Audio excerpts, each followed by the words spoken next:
మచిలీపట్నం వైఎస్ఆర్సీపీ కార్యాలయంలో doctor BR Ambedkar జయంతి వేడుకలు ఘనంగా జరిగాయి. మాజీ మంత్రి పేర్ని నాని, మచిలీపట్నం నియోజకవర్గ వైఎస్ఆర్సీపీ ఇన్ఛార్జ్ పేర్ని కిట్టు అంబేద్కర్ విగ్రహానికి పూలమాలలు వేసి నివాళులర్పించారు. సమాజంలో అంటరానితనాన్ని రూపుమాపేందుకు అంబేద్కర్ కృషి చేశారని, అణగారిన వర్గాల అభ్యున్నతికి ఆయన చూపిన బాట ఆదర్శనీయమన్నారు పేర్ని నాని.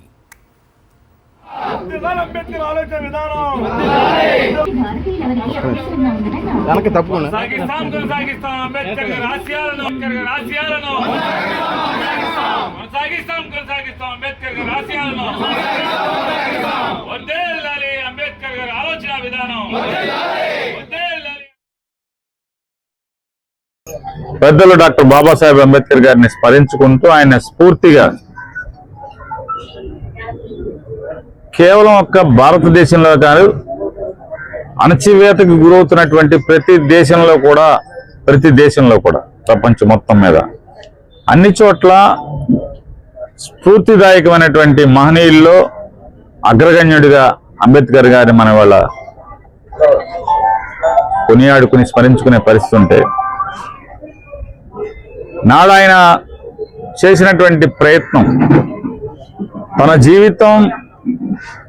అనేక అణచివేతలకి, ఈసడింపులకి, అవమానాలకి, నిరాదరణకి గురై వాటిల్లోంచి పోరాటం ద్వారా చాలామంది గొప్ప వ్యక్తుల యొక్క చేయూతతో ఆయన చదువు నేర్చి చదువు ద్వారా మాత్రమే ఈ భారతదేశంలో అసమానతల్ని రూపుమాపగలం, చదువుతో మాత్రమే అణచివేయబడుతున్నటువంటి మనుషుల్లో చైతన్యాన్ని రగిలించగలిగేది కేవలం చదువు ద్వారా మాత్రమే అని చెప్పిన ఆయన గ్రహించి చదువు నేర్చి